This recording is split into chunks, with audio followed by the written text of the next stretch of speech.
Hello बच्चों, आज हम लोग बात करेंगे किरचॉफ्स लॉ की या किरचॉफ्स रूल की। देखिए, इसकी बात सीधे शुरू की जाए तो मजा कम आएगा। पहले ये देखना और समझना जरूरी है कि आखिर इस रूल की या किरचॉफ्स लॉ की जरूरत क्या है। What is the need of this rule. तो मैं आपको दिखाता हूं कि जो सिंपल सर्किट्स होते हैं, सपोज करिए एक सेल लगा हुआ है और इसमें एक रेजिस्टेंस लगा हुआ है, बड़ा आसान सी बातचीत, और 5 वोल्ट की ये बैटरी है, ये सेल है, और मैं कह देता हूं कि 5 ओम का ही रेजिस्टेंस है। आपको बहुत अच्छी तरह मालूम है, क्लास 10th से ही पढ़ते आ रहे हैं कि इसमें करंट अगर आपको निकालनी पड़ जाए कि कितनी करंट भाई साहब इसके अंदर है, तो आप सीधे क्या करते हैं, ओम्स लॉ लगा देते हैं। कुछ नहीं करना, V = IR लगा देते हैं, यानी करंट निकालने के लिए V/R लगा देंगे। तो V की वैल्यू 5 रख देंगे और R की वैल्यू 5 रख देंगे, 1 एम्पियर की करंट निकाल देंगे। कोई टेंशन की बात नहीं।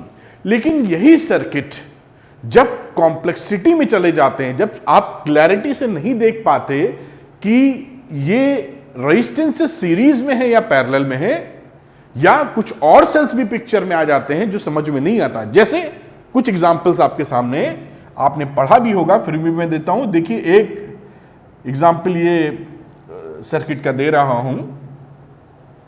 मान लीजिए ऐसे हमारे पास कोई सर्किट आ जाता है, आप पहचानते हैं व्हीट स्टोन ब्रिज बना रहा हूं मैं यहां, और इस तरीके से मैं आपको एक सेल लगा के दे दूं कि साहब ये एक रेजिस्टेंस है, 2 3 4 5, इसको भी 1 रख दो, ये ओम्स हैं सारे, है ना, और 10 वोल्ट की बैटरी लगा देता हूं और आपसे पूछता हूं साहब करंट इन दी सर्किट बताइए, या इस आर्म में करंट बताइए।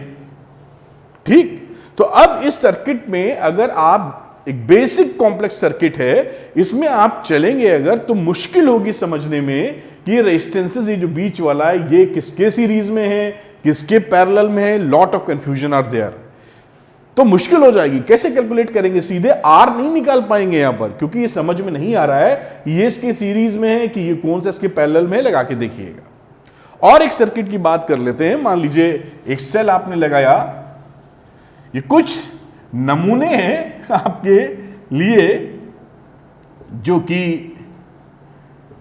कॉम्प्लेक्स सर्किट की भाषा को थोड़ा आसान कर सकते हैं। मान लीजिए ऐसे है, यहां भी लगा दो एक रेजिस्टेंस, बहुत अच्छा हो तो यहां भी लगा दो, कोई दिक्कत की बात नहीं। अब कुछ भी दे दीजिए, 1 2 3 4 और 2 वोल्ट की बैटरी लगा दीजिए साहब, कोई दिक्कत की बात नहीं है। कुछ सीधे कुछ उल्टे ऐसे। अब इसमें बात की जाए कि साहब ये जो सर्किट है, इसके अंदर आप बताइए कि क्या करंट है, किस आर्म में करंट कितनी है, इसमें कितनी है, इस आर्म में कितनी है, इस A और B के बीच में पोटेंशियल डिफरेंस कितना है, इस A और कहीं भी पॉइंट ले लेते हैं, C लिख देते हैं, AC के बीच में कितना पोटेंशियल है दे दो कितना है, या यहां लिख देता हूं AD के बीच में कितना पोटेंशियल डिफरेंस है, या CD के बीच में कितना है, या BD के बीच में कितना है। तो ये जो सर्किट्स आप देख रहे हैं, ये इन सर्किट्स जो सिंपल सर्किट्स है, इनसे थोड़े कॉम्प्लिकेटेड हैं। ऐसे सर्किट्स में, ऐसे कॉम्प्लिकेटेड सर्किट्स में हमारी अब तक की जो पढ़ाई है वो काफी नहीं है ये पता करने के लिए कि इसमें कितनी करंट किस आर्म में जा रही है, या पोटेंशियल डिफरेंस किन्हीं 2 पॉइंट्स के बीच में कितना है। इस समस्या का समाधान किरचॉफ्स रूल से होता है। किरचॉफ्स रूल 2 एक इंपॉर्टेंट रूल देता है। पहला है किरचॉफ्स करंट लॉ या रूल कह सकते हैं, और दूसरा होता है Kirchhoff's voltage law, KCL KVL बोला जाता है इनको शॉर्ट भाषा में। तो उसकी मदद से ये कॉम्प्लिकेटेड सर्किट्स को आप निपटा लेते हैं। देखिए, जो हमें किरचॉफ्स रूल से मदद मिलती है, अगर मैं एक सेंटेंस लिखना चाहूं तो मैं क्या लिख सकता हूं कि आप इसकी मदद से क्या करते हैं, analysis of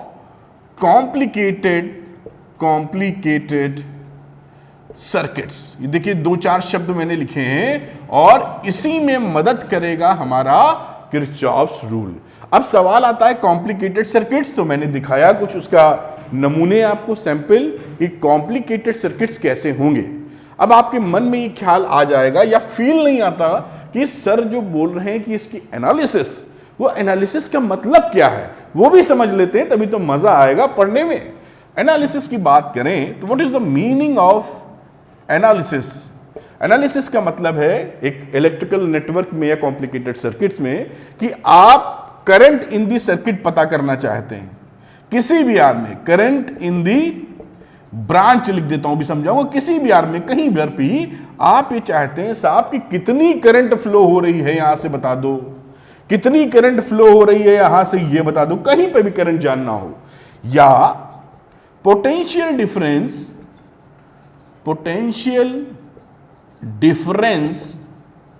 between two points, किन्हीं दो पॉइंट्स के बीच का पोटेंशियल डिफरेंस, इस पॉइंट और इस पॉइंट के बीच का, किन्हीं दो पॉइंट्स के बीच का पोटेंशियल डिफरेंस। और अगर सर्किट हमारा प्योर रेजिस्टिव सर्किट है, प्योर रेजिस्टिव का मतलब केवल रेजिस्टेंस लगे हैं, कोई और झाम नहीं है, कैपेसिटर नहीं लगा है, कुछ और नहीं, इंडक्टर नहीं लगा है, प्योर कैपेसिटर सर्किट है, तो इक्विवेलेंट कैपेसिटर, इक्विवेलेंट रेजिस्टेंस निकाल सकते हैं इससे आप, इक्विवेलेंट रेजिस्टेंस।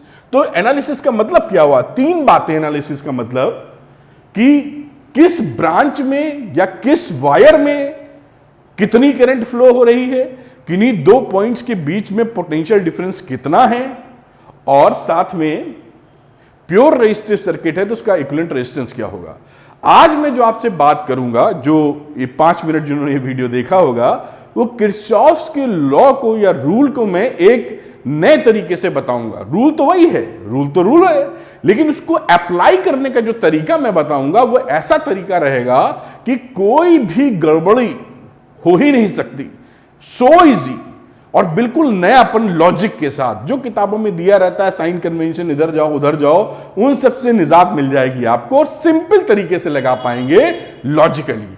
तो वीडियो पूरा देखते रहिए और मजा लीजिए कॉन्सेप्ट सीखने का। एक बात और मैं याद दिला देता हूं बात आगे बढ़ाने से पहले, कि जिन बच्चों ने इसकी सीरीज, जो चैप्टर्स बना रहा हूं मैं, जो लेक्चर्स आ रहे हैं, वो सारी बनी हुई है। इसका प्लेलिस्ट का लिंक भी मैं दे दूंगा डिस्क्रिप्शन में, वहां से भी आप देख सकते हैं, और सर्च करेंगे कोई भी टॉपिक लिख के बाय फ्रॉम अरविंद एकेडमी तो आपको मिलेगा।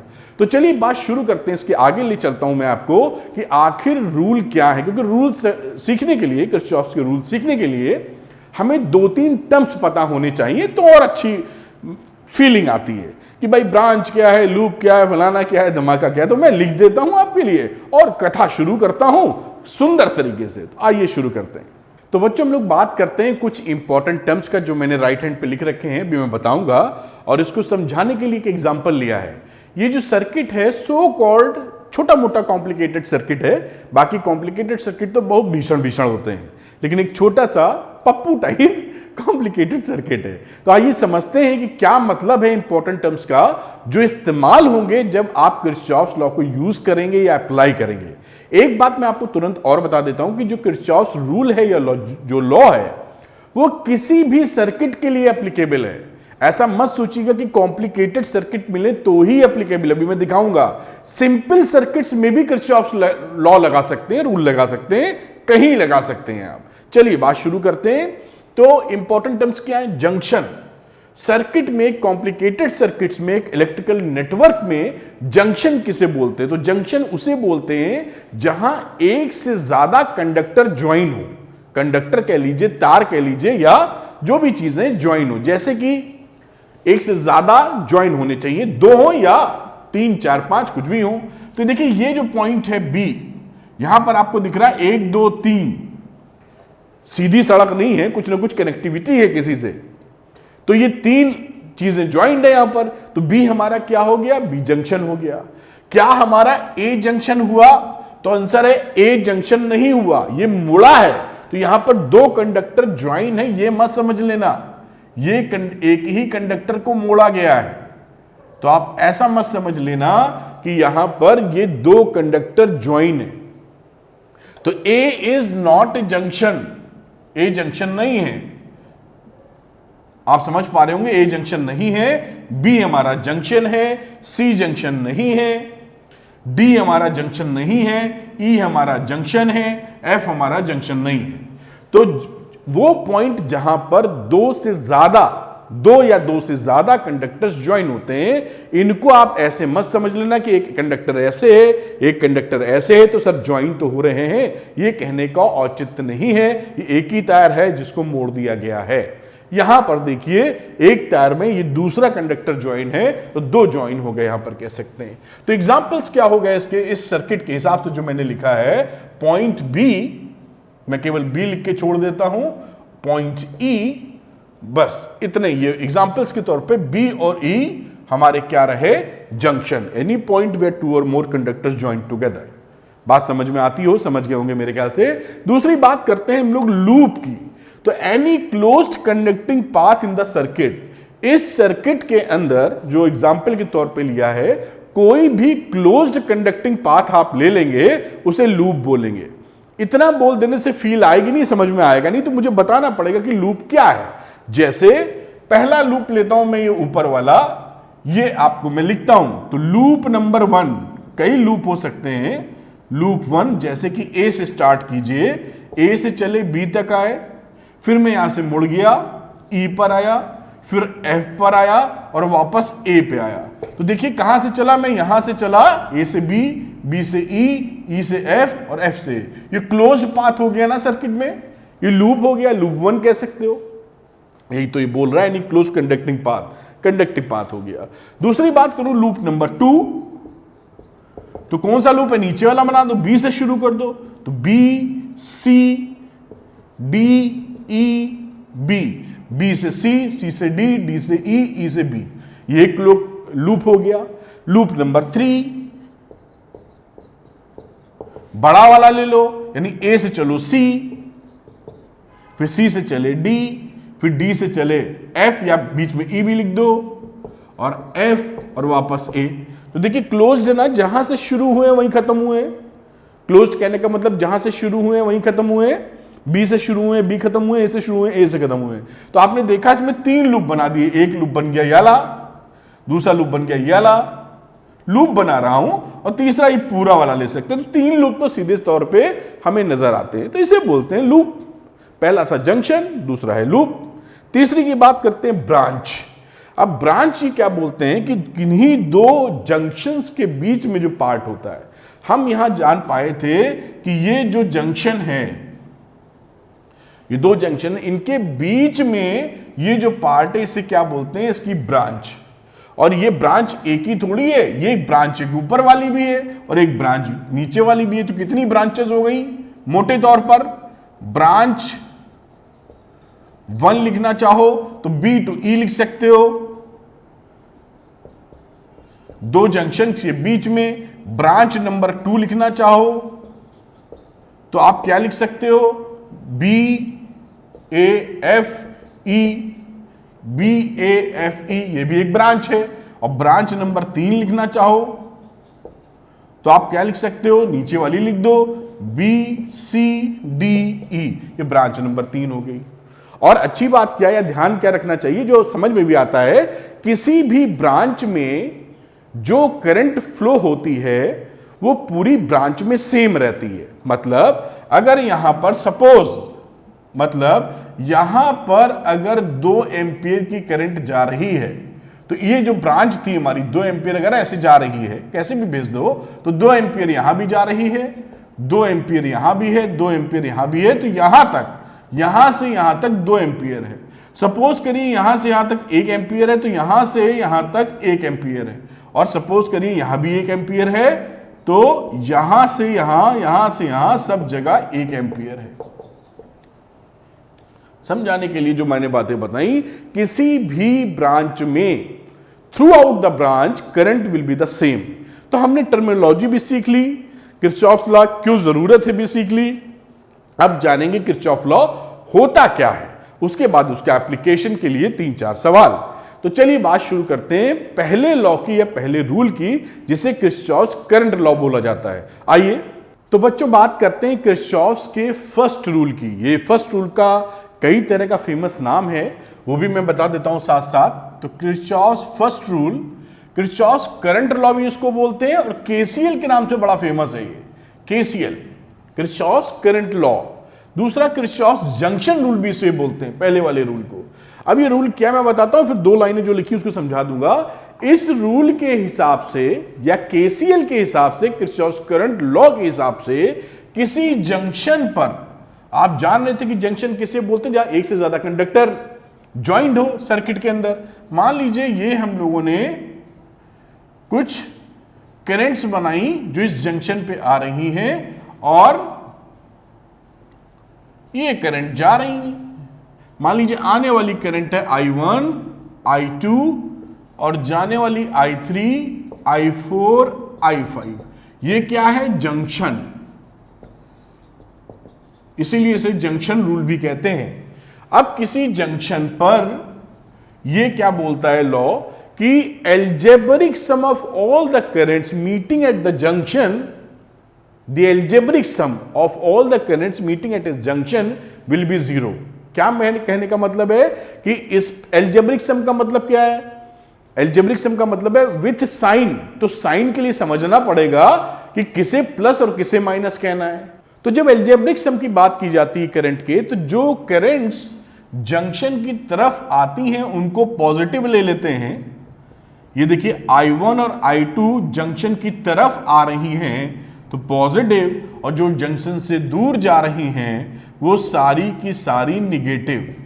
इसे बोला जाता है एल्जेब्रिक सम, जो कि 0 होगा किसी जंक्शन पर। इसे क्या बोलेंगे, एल्जेब्रिक सम। अब सरल भाषा में ना, ये तो एल्जेब्रिक सम और ये बड़ा मैथमेटिकल लगने लगता है, जहां तक थोड़ा सरल हो सरल ही रखना चाहिए। इसको इस भाषा का भी इस्तेमाल किया जा सकता है कि भाई जितनी करंट जंक्शन पे आ रही थी उतनी जंक्शन से जा रही थी, बात खत्म हो गई। यानी आने वाली करंट कितनी, I1 प्लस I2 और जाने वाली current I3 plus I4 plus I5, बात खत्म हो जाती है। जो स्टेटमेंट था पहले मैंने लिख दिया है डेफिनेशन के तौर पे, जो किरचॉफ्स करंट लॉ बताता है, लेकिन ये सीखने में काफी सरल लगता है और जब आप एप्लीकेशन भी करेंगे तो यही इस्तेमाल ज्यादा करेंगे कि भाई आई करंट आ रही है। जैसे मान लीजिए यहां पर कैसे करते हैं, मान लीजिए यहां पर 5 एम्पियर की करंट आ रही है इस जंक्शन पर और 2 एम्पियर की करंट यहां जा रही है, तो आप क्या करते हैं, 5 में से 2 घटा के 3 एम्पियर की करंट यहां पास कर देते हैं, क्योंकि ये आने वाली करंट बराबर होनी चाहिए, जाने वाली करंट, खेल खत्म। तो ये बात आप फील करने के लिए पकड़ के रखें। बाकी एल्जेब्रिक सम वगैरह थोड़े भारी वर्ड जब लग जाते हैं तो दिमाग थोड़ा सा फंसता है, इसलिए मैं कोशिश करता हूं कि सरल भाषा में बातें समझी जाएं। एनीवे, साइंस है तो साइंटिफिक भाषा इस्तेमाल होगी, तो ये बात कंप्लीट हो जाती है। और यही देखिए यहां पे लिखा हुआ है, according to this rule the algebraic sum of the various currents meeting at a junction in a close circuit is always 0, और इसको शॉर्ट में लिखते हैं sigma I is equal to sigma 0। Sigma I is equal to 0, sigma I का मतलब होता है summation of आई, यानी जोड़, एल्जेब्रिक जोड़, एल्जेब्रिक सम सारे करंट्स का, उसकी वैल्यू 0 होती है। एक बात और ध्यान रखिएगा, जो एग्जामिनेशन में एमसीक्यू वगैरह में पूछा जाता है, इंपॉर्टेंट भी है, कि ये जो रूल है ये बेस्ड है कंजर्वेशन ऑफ चार्जेस पर। ये बेस्ड है कंजर्वेशन ऑफ इलेक्ट्रिक चार्जेस, या मैं शॉर्ट में चार्जेस लिख देता हूं। तो ये रूल बेस्ड है कंजर्वेशन ऑफ चार्जेस में। कहने का क्या मतलब है कि जितने चार्ज जंक्शन पे आ रहे हैं, करंट तो rate of flow of charge होता है, जितने चार्ज जंक्शन पर आ रहे हैं उतने ही चार्ज जंक्शन से जा रहे हैं। जंक्शन पर चार्जेस को एक्युमुलेट करने की कोई सुविधा उपलब्ध नहीं है। जैसे पानी का पाइप, आप टैप चलाते हैं तो पानी का पाइप अगर भरा है तो जितना पाइप में घुसता है अगले सिरे से उतना पाइप से पानी निकलता है। पाइप के बीच में होल्डिंग कैपेसिटी नहीं है। जब पूरा फिल कर चुका हो तब की बात कर रहे हैं, शुरुआत में तो थोड़ा लेंथ कवर ही करेगा वो, है ना। तो यही कहने के बाद कि जो चार्जेस जंक्शन पर आ रहे हैं वही चार्जेस जंक्शन से जा रहे हैं। यहां पर जंक्शन पर चार्जेस एक्युमुलेट नहीं होते, यही मतलब इस समय कंजर्वेशन ऑफ चार्जेस का है। आप ये मत समझ लेना कि चार्जेस को क्रिएट नहीं कर सकते, डिस्ट्रॉय नहीं कर सकते, वो लॉजिक नहीं लगाना है यहाँ, है ना, कि neither be created nor be destroyed, वो नहीं है। जितने चार्जेस आ रहे हैं उतने ही जा रहे हैं। ठीक है, ये पहला लॉ क्लियर हो जाता है और इसका इस्तेमाल जब मैं सवाल बनाने में करूंगा तो बिल्कुल अच्छे से दिखाऊंगा, सरल भाषा में इस लॉजिक के तहत चलेंगे, सीखते हुए एकदम बढ़िया तरीके से। अब सेकेंड रूल की बात करते हैं इनकी, जिसे हम लोग केवीएल के नाम से भी जानते हैं, और वहां थोड़ा ट्विस्ट दूंगा मैं आपको जो बात बताऊंगा वो थोड़ा ट्विस्ट दूंगा, उससे चीजें बहुत सरल हो जाएंगी, विश्वास कीजिए। केवीएल, तो चलते हैं हम लोग केवीएल की तरफ। तो बच्चों बात करते हैं हम लोग केवीएल की जो सेकंड लॉ या रूल है किरचॉफ्स का, और बड़े काम का रूल है। और देखिए मैं किस तरह समझाता हूं, थोड़ा पकड़िएगा। बुक्स में जो बातें दी रहती हैं प्लस माइनस करके काफी भसड़ मची होती है, उससे मैं जिस तरीके से बताऊंगा वो आपको एकदम सहज तरीके से समझ में आएगा और बहुत काम का रहने वाला है। तो चलिए बात समझते हैं किरचॉफ्स का जो रूल है वो एक्चुअली है क्या, क्योंकि रूल तो वही रखना है, लगाने का तरीका में थोड़ा बदलाव कर लेना है। तो किरचॉफ्स सेकंड रूल को हम बोलते हैं किरचॉफ्स वोल्टेज लॉ, इस नाम से काफी मशहूर है ये। पहला वाला केसीएल था, ये केवीएल है। Kirchhoff's voltage law, Kirchhoff's loop rule भी इसे बोलते हैं। अब ये रूल क्या बताता है कि अराउंड एनी क्लोज लूप, हम लोगों ने शुरुआत में देखा था कि लूप एक क्लोज पाथ होता है इन द इलेक्ट्रिकल सर्किट। तो किसी भी क्लोज लूप में हमारा जो चेंज इन पोटेंशियल डिफरेंस है उसका एल्जेब्रिक सम 0 होता है। The algebraic sum of the change in potential differences will be 0 in the closed loop. तो ये बात समझ में आती है कि the algebraic sum of the changes in potential must be 0।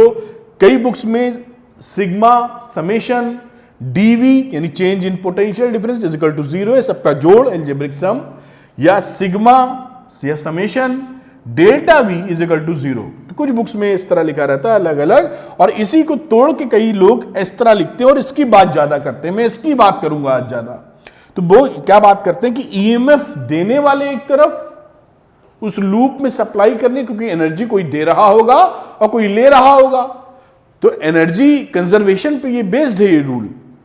Energy देने और लेने वाले बराबर होने चाहिए, क्योंकि एनर्जी भी कंजर्व रहती है। देने वाला ईएमएफ जैसे कि सेल या बैटरी, और लेने वाले या पोटेंशियल ड्रॉप जहां हो रहा होगा आईआर के फॉर्म में। तो this rule is based on, मैं लिख देता हूं लगे हाथ, based on conservation of energy. ये ध्यान रखिएगा, एमसीक्यू में या लॉजिक के तौर पे आपको पता होना चाहिए कि यहां पर ना एनर्जी को बनाना है ना बिगाड़ना है। एनर्जी जो देने वाले हैं वही एनर्जी उसमें से ही लेने वाले हैं, बस एक्स्ट्रा नहीं है या कमी नहीं है। अब मेरा पूरा फोकस इस वाली लाइन पर रहने वाला है, क्योंकि इस लाइन में बहुत कुछ बताते हैं बुक्स में। आप प्रदीप की किताब पढ़ेंगे, आप ऐसे लरोरा की बुक पढ़ेंगे या कॉम्पिटेटिव बुक पढ़ेंगे, उसमें बहुत बताएंगे कि इधर सेल में जा रहे हो तो प्लस लेना, इधर जा रहे हो माइनस ले लेना। और मैं जो समझाने वाला हूं, मैं बताने वाला हूं इस लॉजिक के बेसिस पर। चलिए देखते हैं, पहले सिंपल सर्किट लेते हैं। इधर मैं अभी नहीं भिड़ूंगा, आपको सरल भाषा का इस्तेमाल करता हूं। मान लीजिए सेल लेते हैं, क्योंकि जो किरचॉफ्स का रूल है वो तो किसी भी सर्किट में लगा सकते हैं, चाहे वो कॉम्प्लिकेटेड हो चाहे ना हो। अब जो नहीं होता तो हम सरल तरीके से निकालते रहे हैं, वो बात अलग है, लेकिन लगा सकते हैं। मान लीजिए यहां पर 5 वोल्ट की एक बैटरी लगी हुई है, प्लस माइनस कह लीजिए, और यहां पर 5 ओम का ही रेजिस्टेंस है। ठीक है, आपको करंट इन दी सर्किट लगाना है। आप समझिए क्या लगाना है, करंट इन दी सर्किट। अब करंट का डायरेक्शन क्या हो, हमें तो पता है प्लस से माइनस जाती है, लेकिन करंट का डायरेक्शन आप कैसे भी ले सकते हैं, मैं समझाने के लिए दोनों तरह से बताता हूं आपको। मान लीजिए, क्योंकि यहां पे अंदाजा था हमको कि करंट इधर से चलेगी और ऐसे करते हुए इधर चली जाएगी, और हमें यह भी पता था जो प्रीवियस जानकारी है कि V is equal to I R लगा दें तो V का मतलब हो जाएगा 5 वोल्ट, I पता नहीं है, R 5 है, तो I की वैल्यू हो गई 1 एम्पियर। ये हमारी प्रीवियस नॉलेज थी, बड़ी अच्छी बात। अब हम क्या समझेंगे, अब हम लगाएंगे किरचॉफ्स रूल और उससे समझने का प्रयास करेंगे। तो हमने क्या बात की कि जो पोटेंशियल डिफरेंसेस होते हैं उनका algebraic sum through out the loop same रहता है। तो लूप पकड़ लेता हूं ABCD, ठीक। अब करंट का डायरेक्शन मान लीजिए ऐसे, हमें ज्ञान है करंट का, ऐसे बना दिया, और ज्ञान नहीं होगा तो भी बना के दिखाता हूं। और पकड़िएगा बात, यहां पर लूप लिया हमने, लूप लिखना होता है पहले A B C D A, और हम लोग आगे बढ़े लूप में बढ़े बिना कुछ टेंशन के। अब जहां जहां पोटेंशियल ड्रॉप होगा वहां वहां हम लोग माइनस पोटेंशियल लिखेंगे, और जहां जहां पोटेंशियल अप होगा वहां पर हम लोग पोटेंशियल अप लिखेंगे। तो कब अप होता है और कब डाउन होता है ये मैं आपको बताता हूं। अब देखिए करंट यहां से चली, अब इसमें जब आप ऐसे मूव कर रहे हो करंट की ही डायरेक्शन में चलो, जहां तक संभव हो जिधर करंट आप चल रही है या आपने मानी है करंट चल रही है उसी को पकड़ के चलो, बात खत्म। सरल, बहुत सरल तरीके से हो जाता है। कहीं मजबूरी है तो करंट के अगेंस्ट चलना पड़ा है तो उसको उस तरह डील कर लेंगे, अभी बताते हैं आपको। तो ये करंट की डायरेक्शन में यहां से करंट अगर आई जा रही है 5 वोल्ट से, तो इसमें जब आप आगे बढ़ोगे करंट की डायरेक्शन में तो यहां पोटेंशियल ड्रॉप होगा, V = IR, यहां ड्रॉप होता है। भाई यहां का पोटेंशियल इस पॉइंट के पोटेंशियल से, अगर मैं ये VB तो है पोटेंशियल और ये VC है क्योंकि तार तो इधर जुड़ा हुआ है, तो VB का पोटेंशियल ज्यादा होगा और VC का कम, तभी तो करंट ऐसे चलेगी, तभी करंट चलेगी। असल में ज्यादा कम है मुझे नहीं पता, लेकिन जो करंट हम लोगों ने मानी है उसके हिसाब से VB से VC यानी ज्यादा पोटेंशियल से कम पोटेंशियल की तरफ आप चल रहे हैं, यानी पोटेंशियल ड्रॉप हो रहा है। तो जब ज्यादा से कम की तरफ जाएंगे तो माइनस ले लेना है आपको। तो यहां पर पोटेंशियल ड्रॉप हुआ, मैं लिख दूंगा माइनस, पोटेंशियल गिरा है यहां पर, ड्रॉप ज्यादा से कम की तरफ गए हैं, तो IR, I इंटू आर, ठीक है।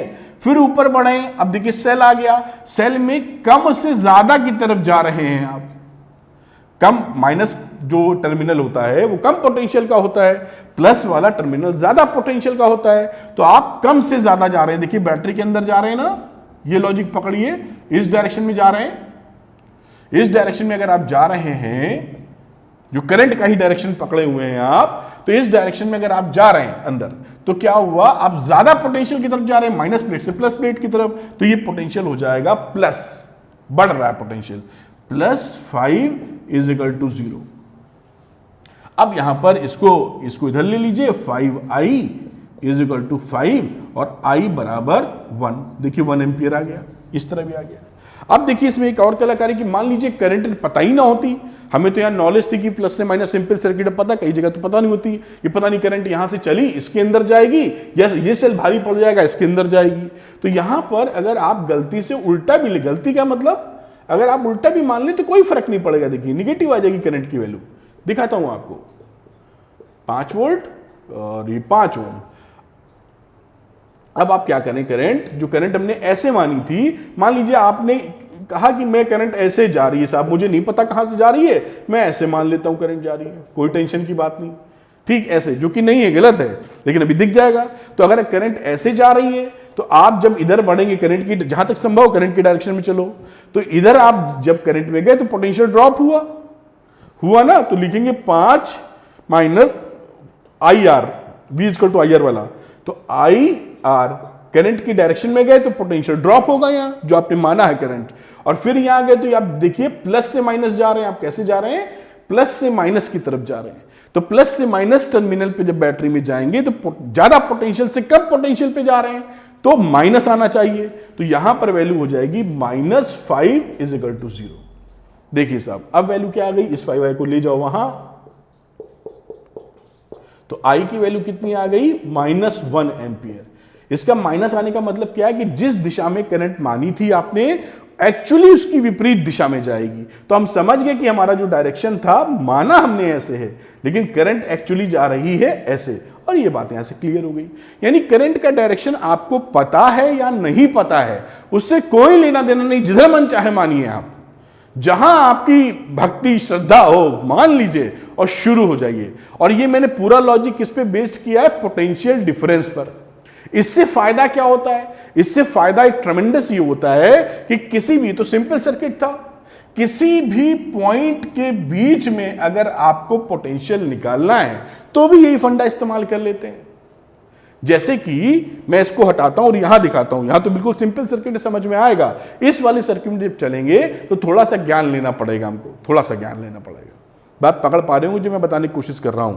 तो चलिए मैं अब इस बातों को समझा चुका हूं, इस पे ही आ जाऊंगा जिससे थोड़ा फील और बेटर आए आपका। अब देखिए मैं लिख के आपको दिखाता हूं और ये दिखाने के बाद मैं सवाल ही सॉल्व कर दूंगा पूरा ये आपके सामने, तो आपको और अच्छी फीलिंग आएगी। तो ये एक क्वेश्चन लेते हैं, हमारे सामने क्वेश्चन है, बैटरी लगी हुई है, इसमें करंट इन एवरी ब्रांच निकालना है और पोटेंशियल निकालने का तरीका भी बताता हूं आपको। तो ये देखिए इस लॉ के अनुसार मेरा फोकस सिर्फ इस पर है और यही इसकी जान है। तो सपोज करिए मैंने लूप ले लिया, यहां पर लूप ले लिया A B E F A, ये लूप दिख रहा है ना, ये लूप, और पहले करंट को डिस्ट्रीब्यूट कर लो। तो शुरू करो कहीं से भी करंट भेज दो, कोई टेंशन नहीं है।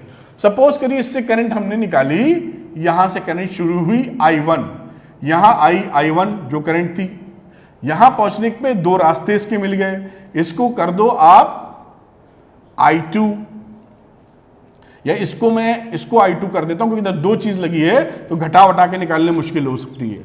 I2 कुछ भी कर दीजिए, कोई टेंशन उससे नहीं है, सब निकलेगा।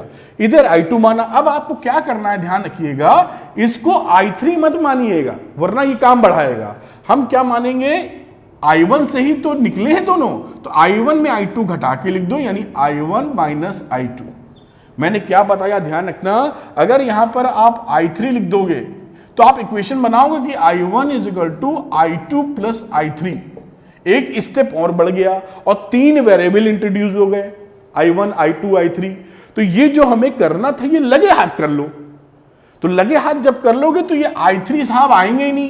तो अभी कितने वेरिएबल्स हैं, केवल एक और दो, 1 और 2, और ये कहानी ऑलरेडी लग चुकी है, तो लगे हाथ बात कंप्लीट हो गई। तो ये हमेशा ध्यान रखिएगा कि नंबर ऑफ वेरिएबल्स हमको बढ़ाने नहीं है, उससे काम और इक्वेशंस छोटी बनती रहती हैं हमारी। तो इसको उड़ा दिया हमने। अब हम समझे यहां से I1 आई तो इधर I2 गई, तो इधर I1 में से I2 घटा दीजिए, बाकी इधर पास हो गई, ये I2 गई।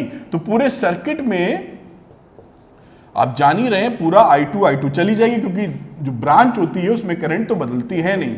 यहां से भी I1 माइनस I2 आई, ये करंट और ये करंट मिली यहां पर, तो I1 minus I2 plus I2 यानी I1 वापस बन गई और यहां पर I1 वापस पहुंच गई। एकदम first class distribution of currents कर दिया पहले रूल के हिसाब से, जिसे बोला था KCL, किरचॉफ्स करंट लॉ।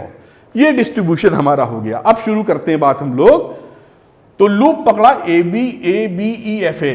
अब ABFA में जो हम चलेंगे करंट की डायरेक्शन में ही, जहां तक हमारी मजबूरी ना हो। तो शुरू करते हैं, शुरू कर दो यही हिसाब से। तो A से चलो, A से चले B, कनेक्टिंग वायर है, कोई ड्रॉप लेते नहीं, रेजिस्टेंस नेग्लिजिबल मानते हैं। फिर B से E चले, B से E, तो B से E जब आप चले तो करंट की डायरेक्शन में देखिए चल रहे हैं, उधर ही जा रहे हैं ना, तो पोटेंशियल ड्रॉप होगा।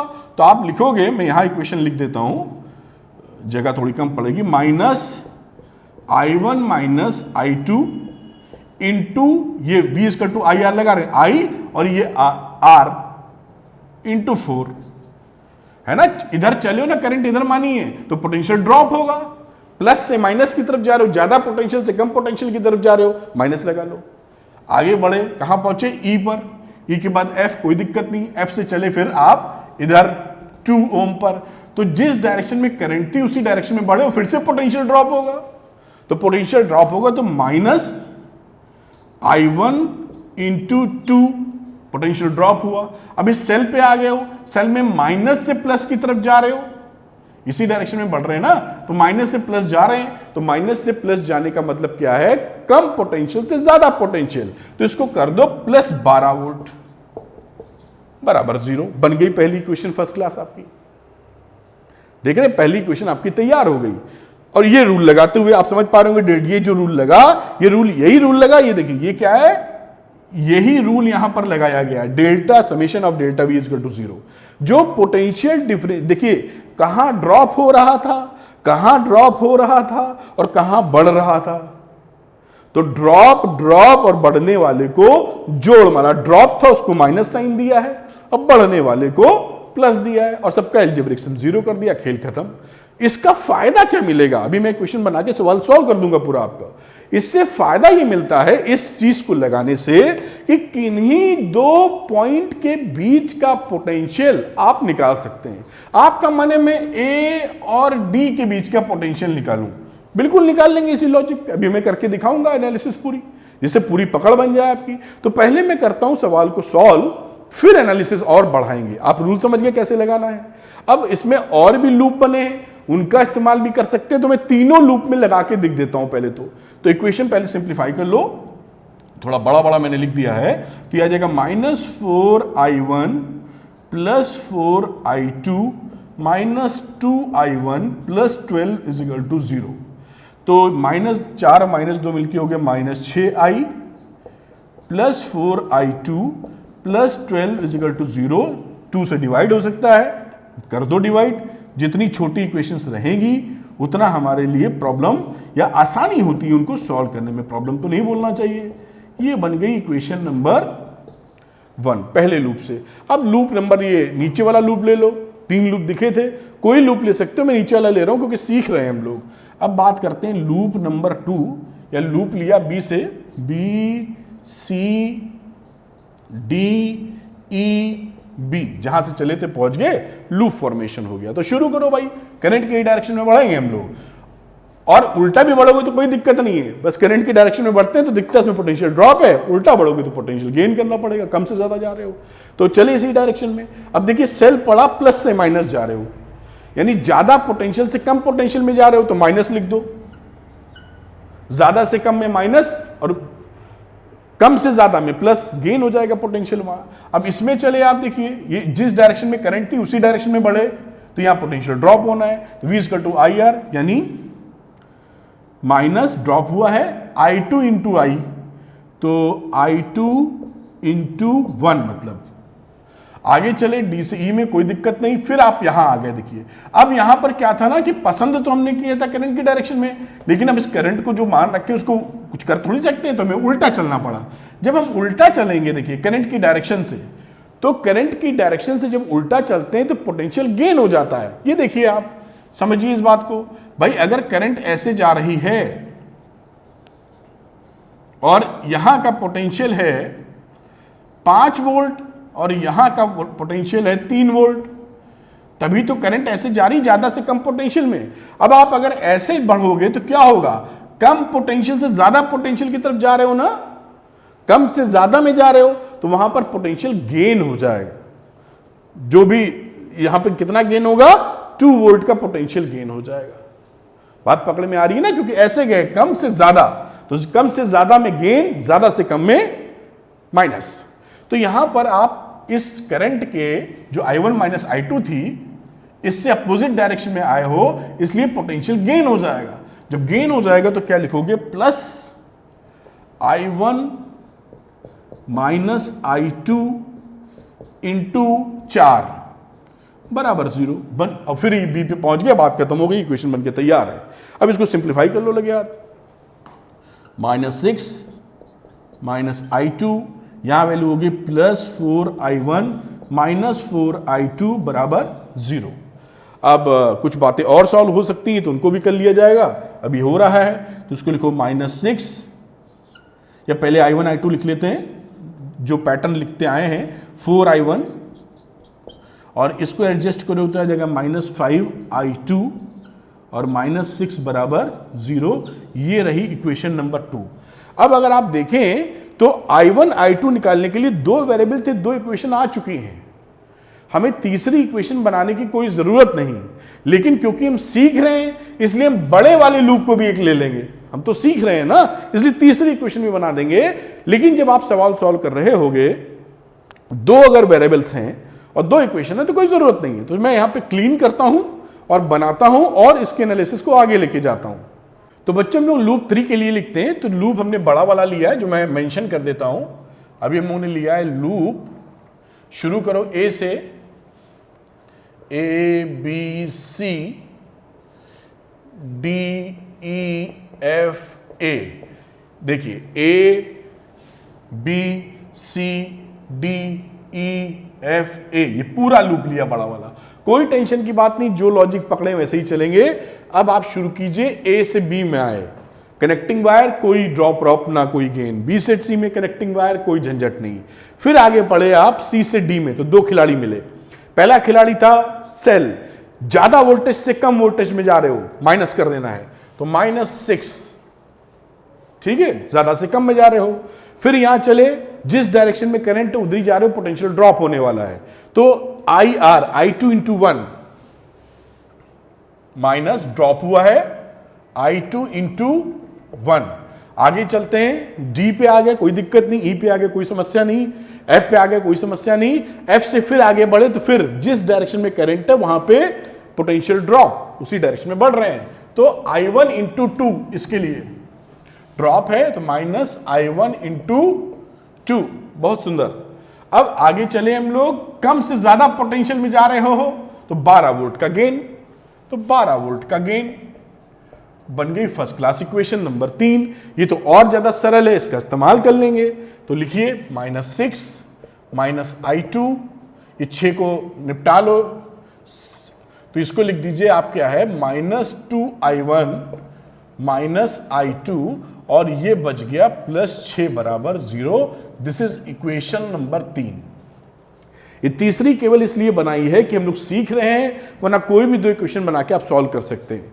अब ये इक्वेशन काफी आसान सी लग रही है, तो किसी के साथ भिड़ा देंगे और उसको सॉल्व कर लेंगे।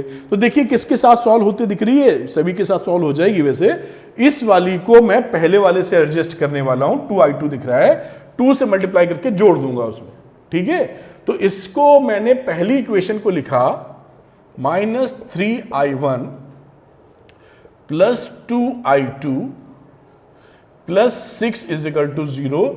ये इक्वेशन थी हमारी 1। थर्ड वाले को 2 से मल्टीप्लाई किया और नीचे लिखा, तो -4I1 -2I2 +12 = 0। ये इक्वेशन नंबर 4 लिख दीजिए, या 3 को हमने बेसिकली 2 से मल्टीप्लाई करके लिखा था। इतने समझदार तो आप ही हैं, पहली बार है तुम लोग कर रहे हैं, वरना तो ऑन सॉल्विंग लिख के आप घर पे आराम से कर सकते हैं। इन दोनों को ऐड कर दीजिए, ये दोनों कट गए, यहां पे आ गया -7I1 और यहां आ गया +18 = 0। तो यहां से I1 की वैल्यू कितनी मिली, 18/7। ये पहला आंसर आया हमारा। हम निकालना चाह रहे थे कि करंट कहां कहां कितनी कितनी है, I2 बचा रह जाता है, तो बचा क्या रह जाता है भाई, यहां पे वैल्यू डाल दो। इस I1 की वैल्यू मैं इसमें पुट कर देता हूं, तो यहां पर देखिए -2 इंटू I1 का मतलब 18/7 -I2 +6 = 0। ठीक है, अब I2 को उस तरफ ले जाओ और बाकी कहानी इधर। तो ये हो गया -36/7 +6 = इसको सॉल्व कर लो, 7 हो गया एलसीएम, तो -36 + 42। अब 42 में 36 चला जाएगा तो कितना बचेगा, 6 बचेगा साहब। 6/7 एम्पियर ये वैल्यू आ गई किसकी, I2 की। तो अब देखिए I1 I2 निकल आया है, तो अब आप सारी ब्रांचेस में जो करंट बता सकते हैं। ये I1, तो I1 की वैल्यू हमारी थी 18/7, तो I1 यानी इस ब्रांच A to B में कितनी करंट है, चलो मैं लिखता हूं IAB, बात करो इस ब्रांच में A से B में, तो ये करंट थी I1 जो कि बराबर हो गई 18/7 एम्पियर। अब आप समझदार हैं, बाकी के लिए I2 आपको पहले पता निकल चुका, ये I1 - I2 है, यानी B ब्रांच में कितनी करंट है, तो ये I1 - I2। I1 में से IB मैं अगर लिखूं जिसकी वैल्यू थी I1 - I2, तो I1 में से कहां है I1, I2 घटा मारो, तो एलसीएम सेम आ रहा है बेटा, तो 18 में से 6 गए, 12/7 एम्पियर। यानी हमारा IBE, इसमें जो करंट जा रही है वो है कितनी, 12/7 एम्पियर। मैं ऐसे एरो बना देता हूं, ऐसे, अभी देखिए और एनालिसिस करवाऊंगा। 12/7 एम्पियर की करंट इसके अंदर है, और I1 की करंट थी 18/7 एम्पियर की, और I2 भी निकाला था जो आई थी 6/7 एम्पियर की। निकल गई सारी ब्रांचेस में, जहां भी आप करंट चाह रहे हैं सब निकल गई।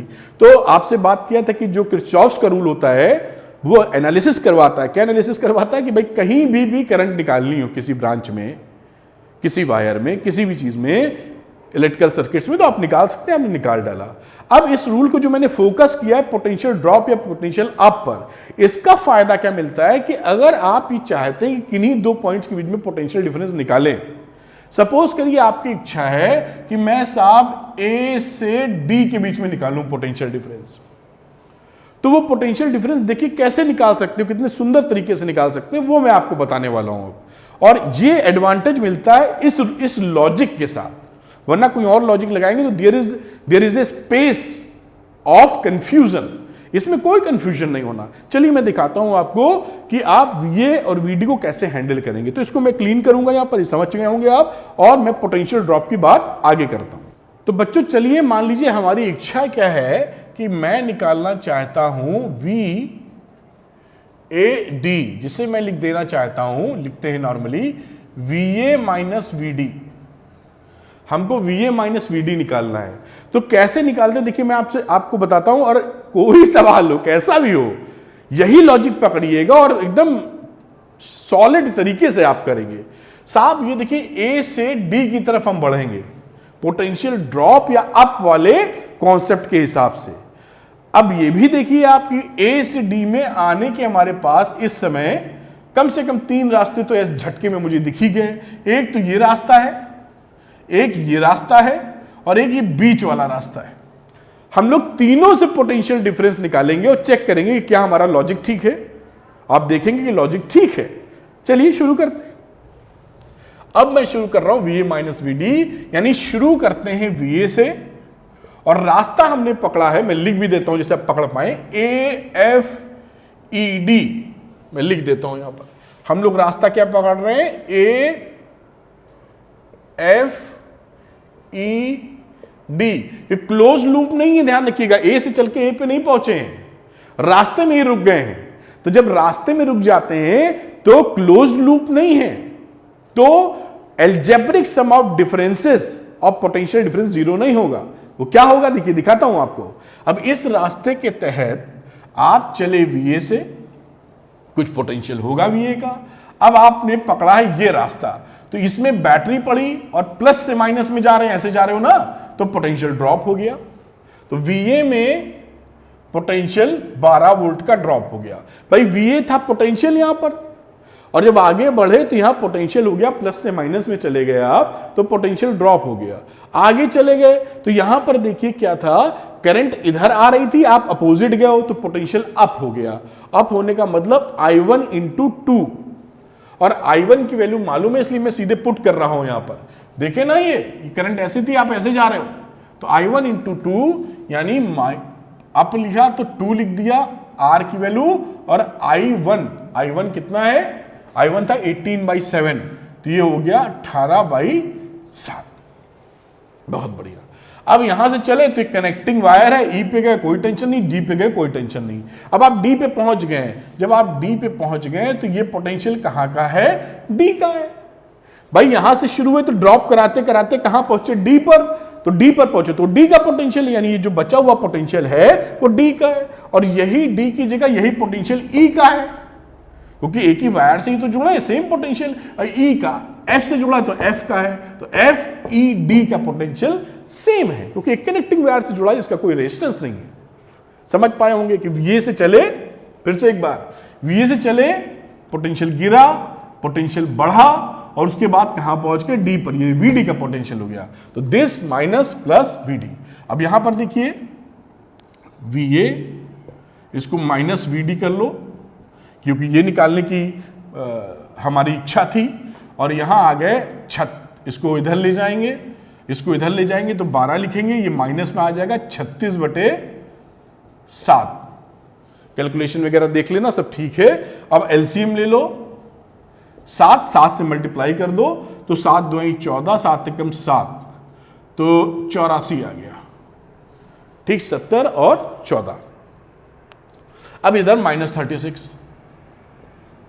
अब ये क्या पोटेंशियल मेरा 84 में आप 36 घटा दीजिए, तो 14 में से 6 गया 8, और 7 में से 3 गया 4, तो 48/7 वोल्ट ये पोटेंशियल डिफरेंस हो गया VA VD की बात।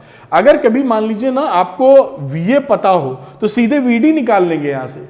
इस पोटेंशियल को ऐसे पूछते हैं ना कि यहां का पोटेंशियल बताओ, एक तो पोटेंशियल ड्रॉप भी निकलवा रहा है ये, और अगर कहीं का पोटेंशियल दिया है तो ये डी भी निकल आएगा। मान लो VA का दिया होता कि 20 वोल्ट है सपोज, तो यहां VA को हम 20 लिख देते, करते चलते VD निकल आता। अब ये एक तरीके से निकाल लिया। अब हम दूसरा रास्ता पकड़ेंगे। कौन सा रास्ता पकड़ेंगे? A से चले ABC, C के बाद फिर पहुंचे D, इस रास्ते से, यानी A से चले B से चले C और C से चले D। तो A से B में कोई खर्चा हुआ नहीं, B से कुछ में कुछ हुआ नहीं कम ज्यादा, तो V से शुरू करो, VA से, और अब आप यहां जब पहुंचे तो ज्यादा से कम पोटेंशियल में जा रहे हैं, पोटेंशियल ड्रॉप -6 वोल्ट। फिर आप जिस रास्ते में करंट जा रही थी उसी रास्ते में आप फिर जा रहे हैं, तो फिर से पोटेंशियल ड्रॉप हो गया, तो लिख दोगे -I इंटू R, तो 1 इंटू I2, और I2 की वैल्यू कितनी थी? 6/7, तो ये रहा 6/7, और अब पहुंच गए आप VD। भाई इसके बाद ड्रॉप करने के बाद VD पहुंच गए। अब देखिए क्या वैल्यू आती है, कितने सॉलिड तरीके से ये कॉन्सेप्ट काम करता है। VA लिखा, VD इधर ले लो, और इन दोनों को बाजू में मतलब उस तरफ ले जाओ, तो ये रहा 6 प्लस का, ये रहा 6/7, एलसीएम हो गया 7, 7 6 42 प्लस 6 यानी 48/7 वोल्ट। देखो वही आंसर आ रहा है, हो ही नहीं सकता। बिल्कुल आप 100% बाहुबली फॉर्मूला। तीसरा रास्ता पकड़ता हूं कि भाई मैं थोड़ा पागल हूं तो मैं 20 से जाऊंगा, ऐसी की तैसी। तो चलो भाई A से शुरू हुए, B पे गए, फिर B से हम लोग E पर गए, और E से हम लोग D पे गए। ये रास्ता पकड़ लिया हम लोगों ने। अब रास्ता जब पकड़ा तो A से B में कोई खर्चा नहीं लगा, लेकिन B से E में गए तो थोड़ा सा कुछ हुआ। क्या हुआ? I1 I2 इंटू 4, उसी डायरेक्शन में बढ़ रहे हो तो potential drop. I1 I2 already निकाल चुके थे 12/7, तो यहां पर VA से शुरू हुए, उसी डायरेक्शन में बढ़े थे करंट की डायरेक्शन में, पोटेंशियल ड्रॉप होता है भाई, ज्यादा से कम पोटेंशियल में जा रहे हैं, तभी तो जा रही, ज्यादा से कम पोटेंशियल में जा रहे हैं। तो 4 इंटू I1 I2 जिसकी वैल्यू हम निकाल चुके थे 12/7, तो इसको लिख दिया इंटू 12/7, और फिर हम पहुंच गए साहब E पर, मतलब E के बाद D पर, तो यही चक्कर हो गया हमारा D। अब देखिए VA माइनस VD, इसको ले जाओ उधर, तो माइनस की जगह हो जाएगा प्लस, 4 इंटू 12/7 आ गया 48/7 वोल्ट। देखो किसी भी रास्ते से जाओ, पोटेंशियल डिफरेंस थोड़ी बदलने वाला, और लॉजिक कितना क्लियर है, एकदम फंडा क्लियर। अब देखिए क्या होता है सवालों में, और इसकी परकच्चे उड़ाते हैं। कभी कभी क्या कह देते हैं कि भाई ऐसा है कि A का पोटेंशियल, जैसे मैंने बात की, A का पोटेंशियल है, किसी और को भिड़ा लूं अभी, चलो मान लेते हैं एक अगड़म बगड़म स्थिति कर, यहां तो निकाल नहीं रहे हैं, अगर पोटेंशियल निकालने की बात करें कि कोई कह दे कि भाई हमें बताओ F का पोटेंशियल 20 वोल्ट है, इस पॉइंट का F का, तो साफ C का पोटेंशियल बता दीजिए। आपसे कोई वो मैंने मनगढ़ंत 20 वोल्ट ले लिया है, सही गलत है मुझे नहीं पता, समझाने के लिए। आपसे कोई बोले कि F का पोटेंशियल 20 वोल्ट है, आप बताओ C का, तो आप निकाल लोगे ना। कैसे निकाल लोगे? चल पड़ो, कोई C से F तक का रास्ता पकड़ लो, कोई रास्ता पकड़ लो, ऐसा पकड़ लो, ऐसा पकड़ लो, ऐसा पकड़ लो, जो मन करे वो पकड़ लो। तो अभी इसमें एक ही रेजिस्टेंस दिख रहा है, तो मैं टेढ़ा वाला पकड़ लेता हूं। ये तो कौन सा रास्ता पकड़ लिया? आप कोई पकड़ सकते हैं, CBEF वाला। तो चलो, तो लिखो VC, यहीं से चल रहे हो, ये चले, ये जिस डायरेक्शन में बढ़ रहे हो उसी डायरेक्शन में करंट है, तो मतलब पोटेंशियल ड्रॉप हो रहा है, ज्यादा पोटेंशियल से कम पोटेंशियल में करंट जाती है, तो ज्यादा से कम पोटेंशियल में जा रहे हो, -12/7 इंटू 4, और सीधे पहुंच गए VF। इसका पोटेंशियल दिया था 20, अगर ये 20 दिया था तो अब ये खत्म हो गया, VC निकल आया, जोड़ मारो, करना क्या है, प्लस 48/7 आंसर आ गया खत्म। यानी ये इतना पावरफुल टूल है आपके लिए कि किन्हीं दो पॉइंट पर, ये बच्चों को बहुत कंफ्यूजन रहता है, ये पोटेंशियल डिफरेंस निकालने रहते हैं, घबरा भी जाते हैं। लेकिन जो मैंने रास्ता और तरीका बताया उससे सर्किट में किसी पॉइंट की करंट तो निकलेगी निकलेगी, साथ में किन्हीं दो पॉइंट के बीच का पोटेंशियल डिफरेंस, कहीं कोई पॉइंट हो आप निकाल सकते हैं। लॉजिक यही लगाना है। तो मैं यही आपको रिकमेंड करूंगा कि ये साइन कन्वेंशन में ना पढ़ते हुए आप क्या फंडा पकड़ें किरचॉफ्स का वोल्टेज लॉ का, कि potential drop, algebraic sum of potential drop will be zero in the close loop, और उसी का फायदा उठा के हम लोग चल पड़े जहां पे क्लोज लूप नहीं था। पोटेंशियल ड्रॉप डेल्टा वी कब प्लस माइनस लेना है, जब पोटेंशियल जिस रास्ते पे चल रहे हैं वहां पे पोटेंशियल बढ़ रहा है तो प्लस, घट रहा है तो माइनस, इतना सरल। बढ़ रहा है तो प्लस, बैटरी है, माइनस प्लस इधर आ गए, बढ़ रहा है प्लस, इधर जा रहे हो प्लस से माइनस, घट रहा है माइनस। करंट है, उसमें क्या घोटने की जरूरत है। करंट आई इधर माने हुए हो है कि नहीं, पाती नहीं कर रहे हैं। अगर इस डायरेक्शन में बढ़ रहे हो मतलब तो पोटेंशियल ड्रॉप करा दो माइनस, ज्यादा पोटेंशियल से कम पोटेंशियल में करंट जाती है। अगर ऐसे आप चल पड़े मान लो तो क्या है, कम से ज्यादा में जा रहे हो तो पोटेंशियल अप करा दो। भाई कम से ज्यादा में जा रहे हो, कम पोटेंशियल से ज्यादा में जा रहे हो, बात खत्म। इस फंडे को आप इस्तेमाल करके कोई सवाल लगा सकते हैं।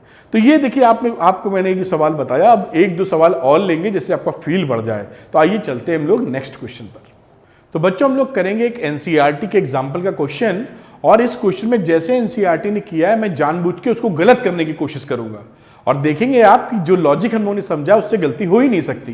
देखिए ये एनसीईआरटी का पेज नंबर 117 का एग्जाम्पल नंबर 3.7 है। ये एक डायग्राम आपको दिया है, आपको निकालना है हर ब्रांच में फ्लो होने वाली करंट, यानी जितनी तार दिख रहे हैं सब में करंट आपको बतानी है, सीधी सी बात।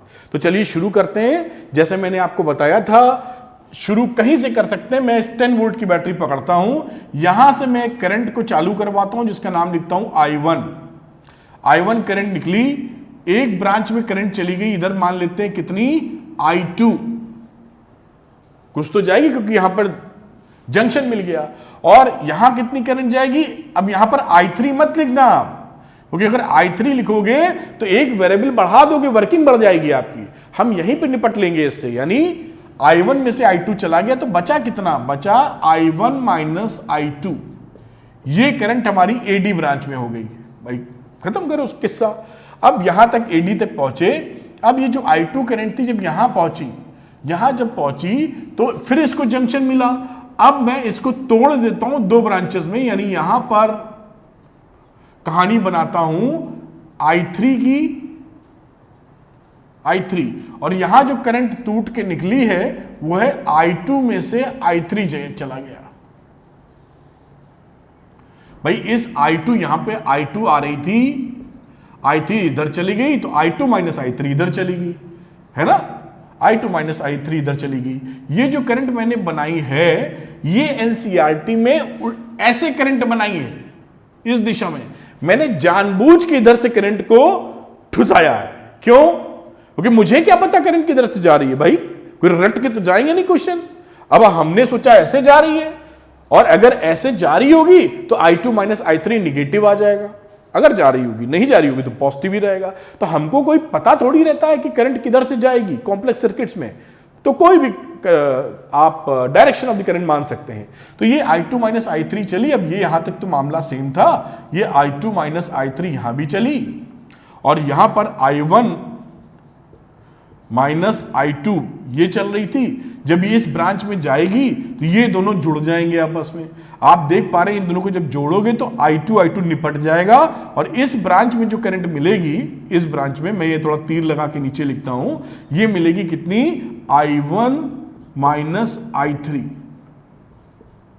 इन दोनों को जोड़ दो, I1 माइनस I3, तो यहां पे गई I1 माइनस I3, यहां से आ रही थी I3, अब I3 और ये दोनों मिल गए इसमें, और I3 में ये जब जोड़ोगे तो चली गई वापस I1।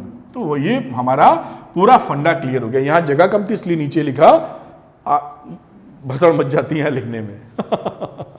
तो ये कहानी है, मतलब मैंने क्या आपको बताने की कोशिश की कि भाई एनसीईआरटी में तो ऐसा दिया है करंट, लेकिन हमको मालूम थोड़ी रहता है। आप हो सकता है यहां से स्टार्ट किया, हो सकता है बच्चा यहां से स्टार्ट कर दे तो भी गलत नहीं होगा। बस हम जो कॉन्सेप्ट पकड़े हुए हैं वो पकड़े रहेंगे और इस सवाल का एनालिसिस भी करेंगे। देखिए अभी तो हम निकाल रहे हैं इसकी सारी कहानियों में करंट, 3 वेरिएबल शायद आ चुके हैं, I1, I2 और I3। 3 इक्वेशन हमको चाहिए इसको सॉल्व करने के लिए, थोड़ी वर्किंग बढ़ जाएगी 3 इक्वेशन की मदद से। फिर किन्हीं के बीच का पोटेंशियल निकालना हो, मान लो आपकी इच्छा जाग उठी मैं A के और C के बीच का पोटेंशियल निकालूंगा, तो निकाल लो। मैं A के और कहीं का पोटेंशियल निकालना हो यार, कोई समस्या की बात नहीं। खैर एनीवे, प्रोसेस शुरू करते हैं, लगाना शुरू करते हैं सवाल को लूप पकड़ पकड़ के। तो चलिए साहब 3 इक्वेशन हमको चाहिए कम से कम लूप में, तो लूप 1 पकड़ लेते हैं याला। तो लूप 1 यहां लिखना होगा, लूप लिखना जरूरी है। लूप लिखा और लूप को पकड़ रहे हैं हम लोग A से B गए, B से C गए, फिर C से हम लोग A आ गए।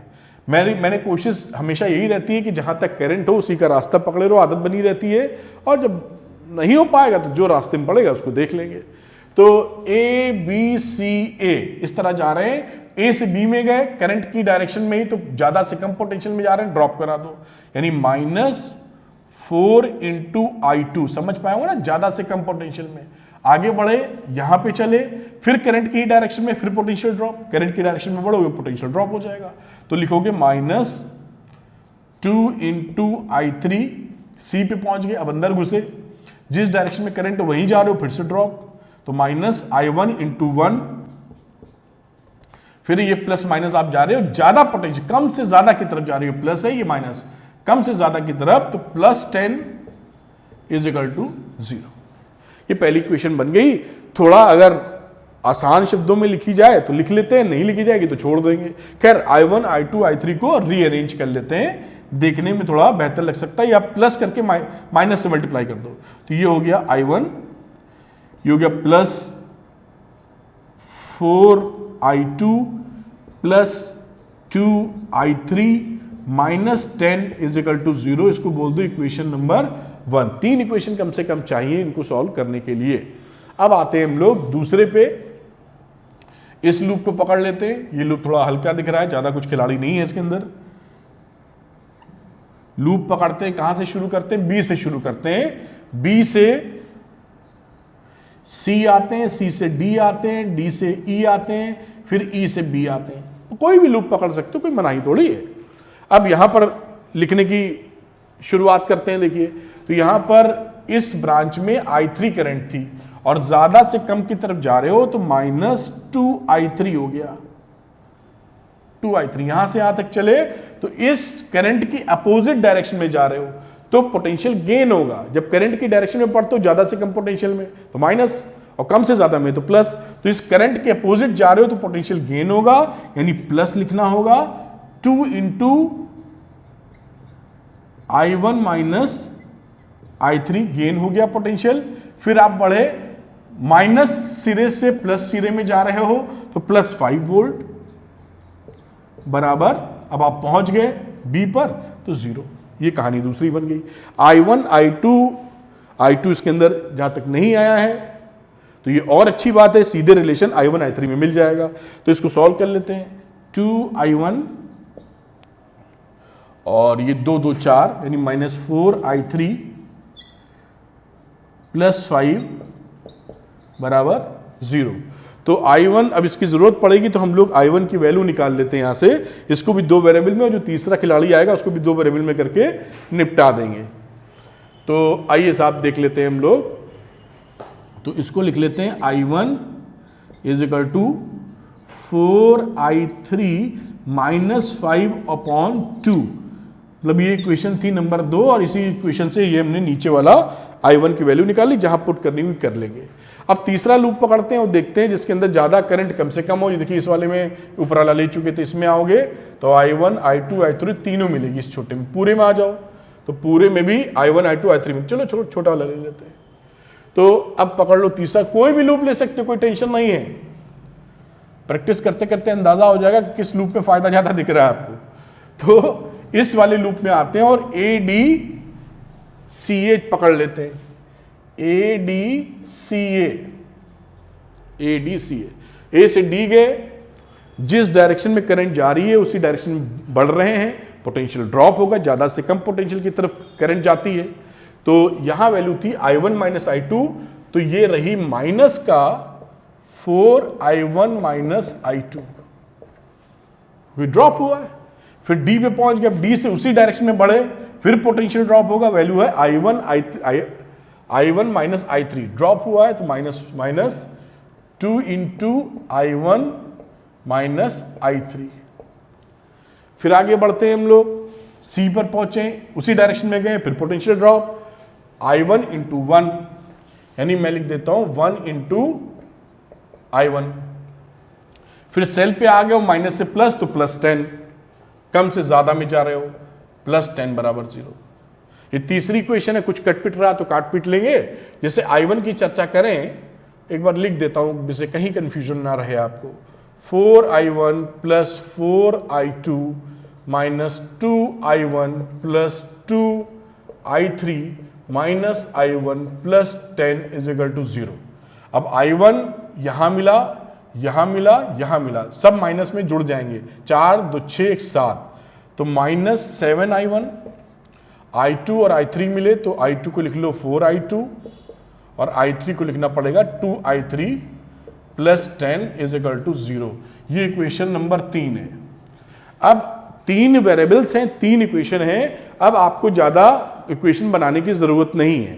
तो हम क्या करेंगे, यहां से देखिए I1 की वैल्यू निकल आई थी, तो इन दोनों से I1 को एलिमिनेट कर देंगे। I1 को एलिमिनेट कर दोगे तो I2 I3 बचेगा और उन दोनों को सॉल्व कर लेंगे, है कि नहीं। या आप सीधे I2 वैल्यू रख दीजिए, या यहां पर देखिए 7 लिखा है, इससे 7 से मल्टीप्लाई करके इसमें जोड़ दीजिए, तो भी आपको ये I2 I3 में रिलेशनशिप दे देगा। सॉल्व करें जैसे आप 10th क्लास में सॉल्व किया करते थे इक्वेशंस को। तो यहां पर मैं इस इक्वेशन नंबर 1 को इसी के नीचे लिखता हूं 7 से मल्टीप्लाई करके। तो ये देखिए इक्वेशन बन गई 7I1, इसको 7 से मल्टीप्लाई करो, plus 7 Chowk 28 I2 plus 7 to जो 14 I3, फिर 7 से मल्टीप्लाई किया तो माइनस 70 इज इक्वल टू 0। और ये इक्वेशन थी 1 जिसे हम लोगों ने 7 से मल्टीप्लाई किया है। समझ पाए होंगे, ये सब तो आप कर ही सकते हैं, लेकिन मैं कर इसलिए रहा हूं पूरा फील मिल जाए आपको। और यहां पर आपने देखा कि ये वैल्यू कट जाएगी, मैं काट नहीं रहा हूं क्योंकि तीसरी इक्वेशन को इस्तेमाल कहीं करना पड़ सकता है। ये दोनों निपट गए, जोड़ दिया, 28 और 4 32 I2, 14 और 2 16 I3, और आगे क्या रहा 16 I3, और यहां रहा माइनस 60 इज इक्वल टू 0। अब ये सॉल्व कर रहे हैं हम लोग, तो ये नंबर 2 वाले में देखिए माइनस 4 I3 दिख रहा है ना, तो इन दोनों को ऐड कर दो आपस में, तो I3 कट जाएगा और I1 I2 में रिलेशन मिल जाएगा, तो I1 I2 में मिल जाएगा, I1 I3 में मिल जाएगा, और जहां जहां जो वैल्यू होंगी पहले में रख के I1 सीधे निकाल लेंगे। देखिए आपको दिखाता हूं, बाकी आप कैसे भी सॉल्व कर सकते हैं, it is up to you. ये रखा हमने 2I1 और माइनस 4 I3 और वैल्यू हो गई प्लस 5 इज इक्वल टू 0। कैसे भी सॉल्व करें इन दोनों को। ये इक्वेशन कौन सी थी, इक्वेशन नंबर 2। अब यहां पर आप दोनों को ऐड कर दीजिए तो आ गया 10 I1, ये दोनों कट गए, 10 I1 कह रहा हूं, ये I1 I2 है, तो ये वैल्यू हो गई 8 I2 प्लस 2 I1, ये दोनों कैंसिल हो गए, ये बचा माइनस 10 इज इक्वल टू 0। एक और रिलेशनशिप मिल गया, चाहो तो क्वेश्चन नंबर 2 3 बन चुकी थी, उसको क्वेश्चन नंबर 4 बोल दो। और यहां से भी इक्वेशन कुछ निकली थी, खैर ये वैल्यू आ गई हमारी। अब देखिए I1 I2 के बीच में रिलेशन मिल चुका है और I1 I3 के बीच में रिलेशन मिल चुका है। अब हम लोग अगर चाहें तो इस इक्वेशन में I2 और I3 की वैल्यू रख के I1 निकाल सकते हैं। कैसे, देखिए यहीं से मैं क्या करता हूं, I3 की वैल्यू निकालता हूं, तो I3 की वैल्यू क्या आ जाएगी, इसको उधर ले जाओ, 2I1 प्लस 5 अपॉन 4, तो I3 को मैं पुट कर दूंगा दिस वन, और साथ में यहां से I2 की वैल्यू निकालता हूं, I2 को भी I1 में ले लूंगा, तो I2 कितना आया यहां से, I2, तो I2 का मतलब है 10 उधर जाएगा, तो 10 2 से डिवाइड भी हो रहा है ये, तो आप डिवाइड भी कर लें, जितना ज्यादा छोटा रहेगा उतना आसान रहेगा। तो इसको लिख सकते हो 4I2 plus I1 -5 is equal to 0। अब इससे मैं निकाल लेता हूं किसकी वैल्यू, I2 की वैल्यू। तो I2 की वैल्यू हो गई 5 -I1 अपॉन 4। कोई भी मेथड आप लगाइए। ये देखिए I2 निकला, ये I3 निकला है, इस वाले में पुट कर दो, पहले वाले में। तो इक्वेशन नंबर 1 में डाल रहे हैं सारी वैल्यूज। तो I1 उसको चेंज नहीं करना है, प्लस 4 इंटू I2, 4 लिखा, और I2 की वैल्यू, तो I2 की वैल्यू हो गई 5 -I1 अपॉन 4। फिर आप चले जाओ प्लस 2 I3, तो I3 की वैल्यू है 2I1 प्लस 5 अपॉन 4, और -10 इज इक्वल टू 0। इस इक्वेशन में 1 में ये वैल्यू डाली है। अब देखिए ये 4 से 4 कैंसिल हो गया, 2 से करोगे तो नीचे आ जाएगा 2। देख लेते हैं अभी। अब ये बचा I1 plus 5 -I1 plus 2I1 plus 5/2 -10 is equal to 0। ये I1 और ये I1 यहां से कैंसिल हो जाता है। अब थोड़ी सी जगह इधर चाहिए होगी, मैं यही कोशिश करता हूं हो जाए। तो ये जो वैल्यू आई, देखिए ये वैल्यू क्या बची, 2I1 प्लस 5/2, और माइनस और प्लस एडजस्ट होके बचे -5 इज इक्वल टू 0। अब आप एलसीएम ले लीजिए, या जैसे भी क्रॉस मल्टीप्लाई वगैरह करना चाहें। -10 अपॉन 2 इज इक्वल टू 0। 2 तो इधर खत्म हो गया, 2I1 की वैल्यू हो गई -5 बराबर 0, तो I1 की वैल्यू हो गई 5/2 एम्पियर। यानी इसमें ये जो I1 है, एक निकल आया, बाकी सब तुरंत ही निकल आएंगे। I1 निकल आया 5/2 एम्पियर। अब देखिए I1 की वैल्यू हो गई 5/2 एम्पियर, ये की। अब यहां पर I2 निकाल, ये I3 दिख रहा है, I3 निकाल लेते हैं पहले। तो I3 की वैल्यू साहब क्या हो गई, वैल्यू रख दो 2 इंटू I1 5/2 प्लस 5 अपॉन 4, 2 से 2 कट गया, और ये आ गया 10/4, जिसे आप अगेन 5/2 एम्पियर लिख सकते हैं। तो I3 भी हमारा कितना आ गया, 5/2 एम्पियर। I3 आपको दिख ही रहा है, इधर बना हुआ है। अब I2 की बात कर लेते हैं इस इक्वेशन से, ये तो I2 की बात करते हैं। I2 बोलता है 5 -I1, I1 है 5/2 अपॉन 4, 2 एलसीएम लोगे तो 10 - 5 हो जाएगा।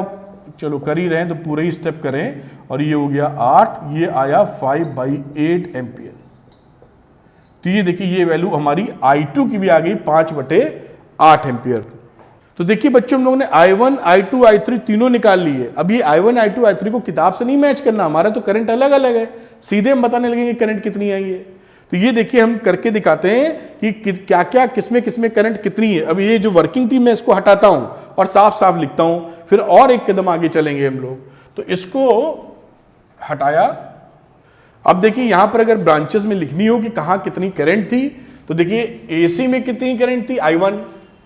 तो ब्रांच एसी में मैं सीधे करंट की वैल्यू लिख देता हूं कोलन लगा के। एसी में थी हमारी कितनी, I1, तो I1 का मतलब है 5/2 एम्पियर। फिर आगे बात करते हैं हम लोग सारी ब्रांचेस में, AB में कितनी करंट थी, तो AB में करंट थी हमारी I2, और I2 हमारी निकली है 5/8 एम्पियर। फिर आ जाओ AD, ये रही AD। तो AD में I1 - I2 था, और I1 कितनी है 5/2, और I2 कितना है 5/8। तो 8 हो गया एलसीएम, 10 कह रहा हूं 20 -5 यानी 15/8 एम्पियर। यानी ये एडी के अंदर जो करंट है वो 15/8 एम्पियर की है। एसी भी लिख दिया है हम लोगों ने। अब बात करते हैं डीसी में कितनी करंट है, डीसी में कितनी करंट है। तो डीसी में हमने जो लिखा था वो था I1 - I3।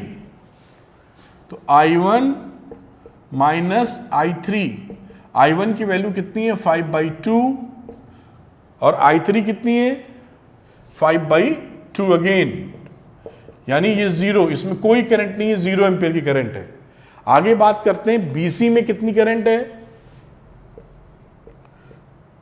तो BC में हमारी करंट थी I3 और I3 हमारी वैल्यू आई है 5/2 एम्पियर। अब बात करते हैं हमारी ये BED में कितनी करंट थी, तो BED में हमारी करंट है इधर I2 माइनस I3, तो ये हो गया I2 minus I3।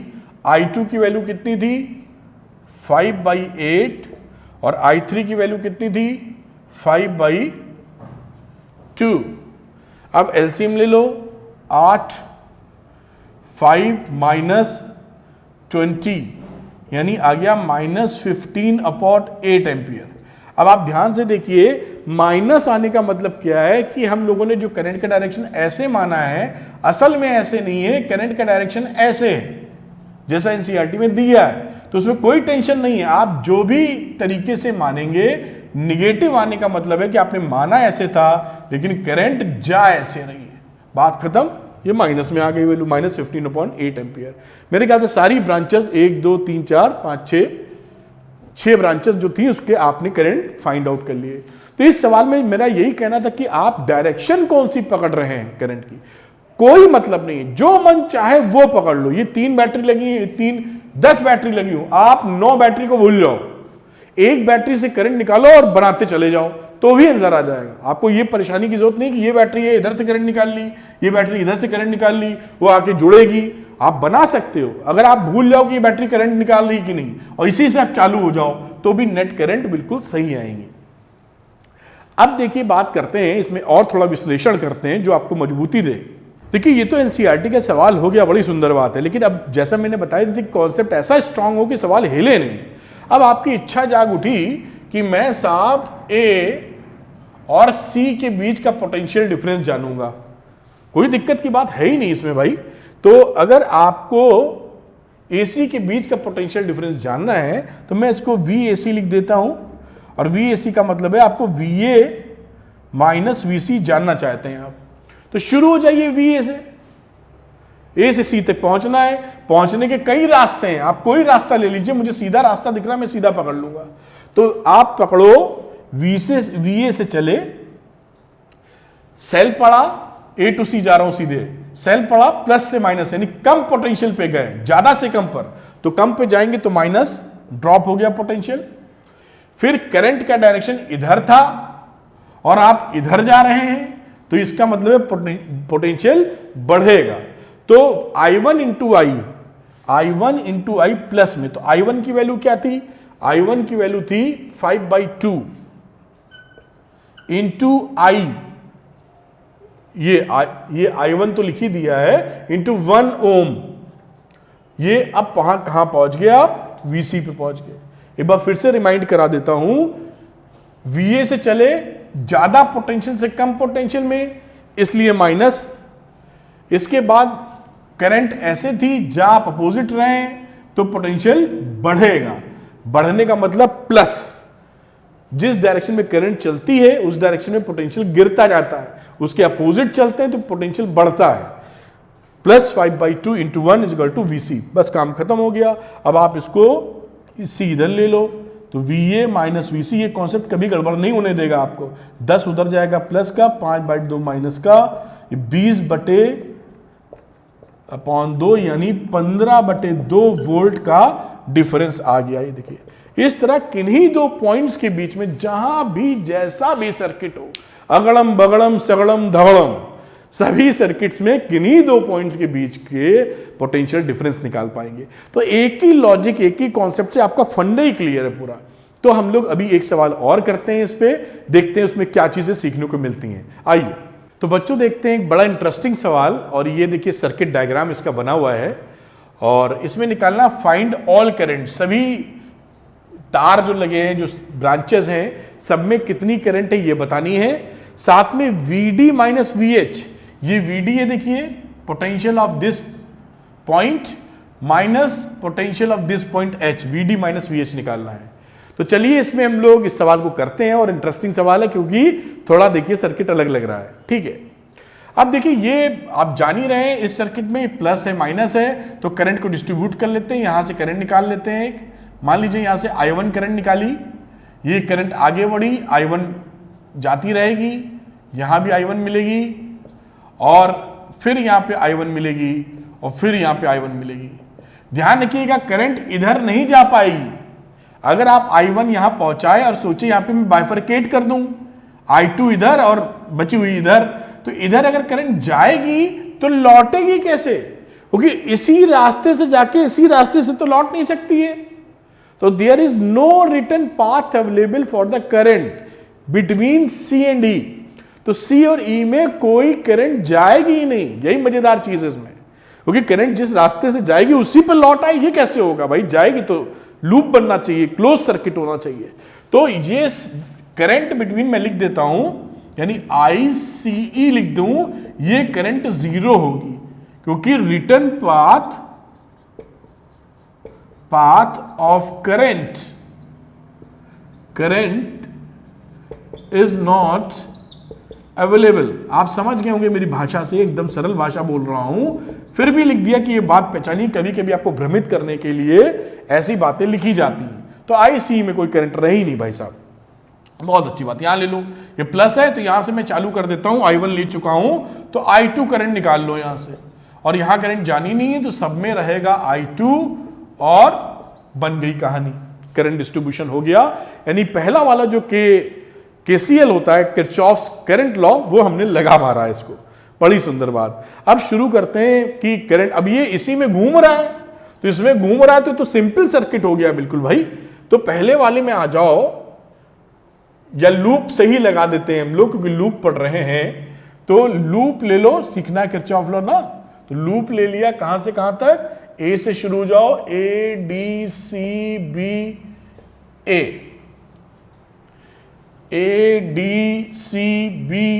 Close loop बन गया।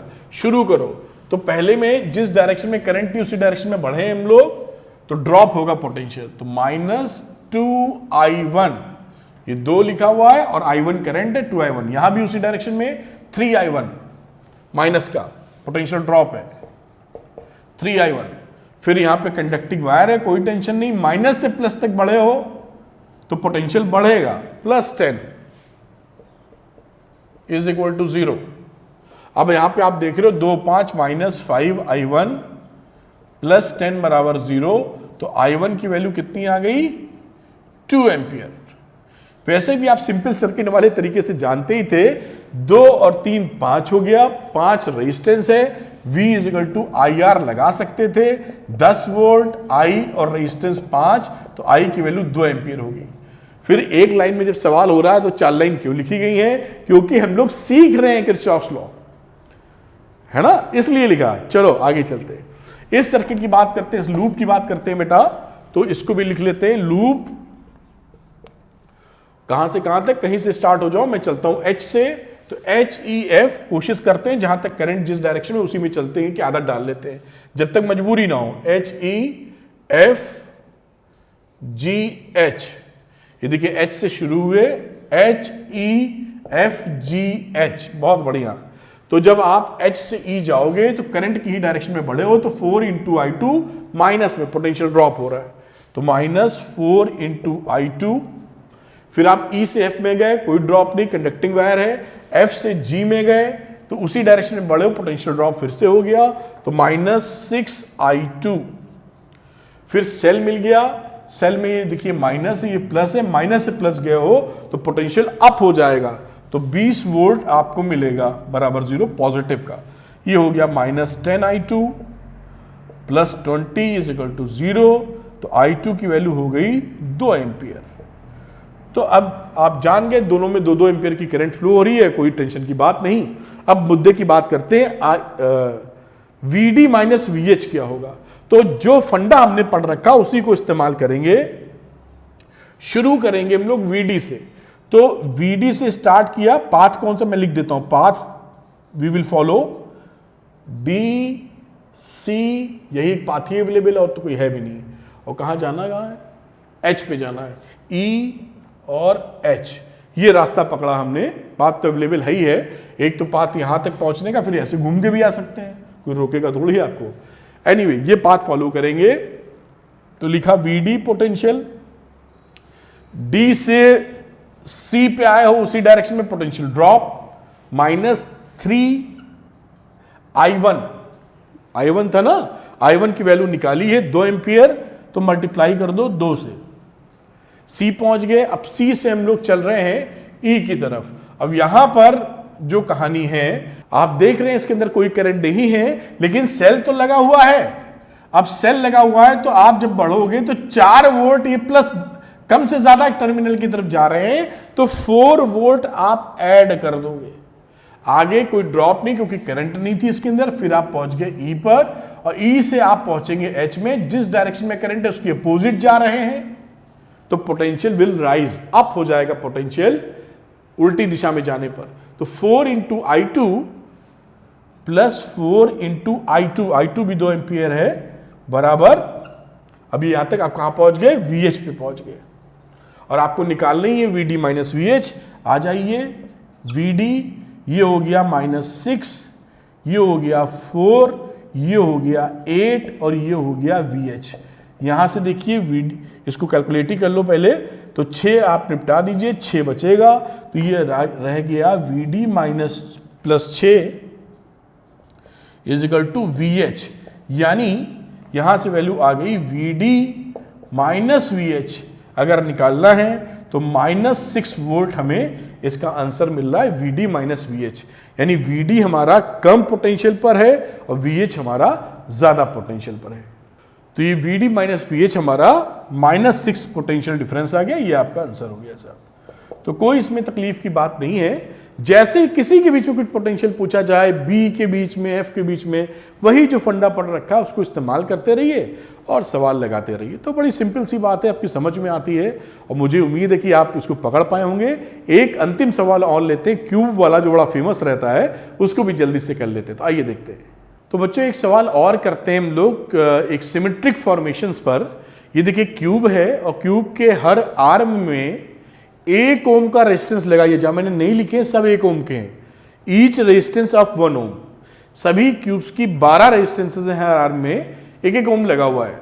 और इसके डायगोनल जो कॉर्नर्स हैं A और C', वहां से एक बैटरी या सेल कनेक्ट कर दिया है 10 वोल्ट का।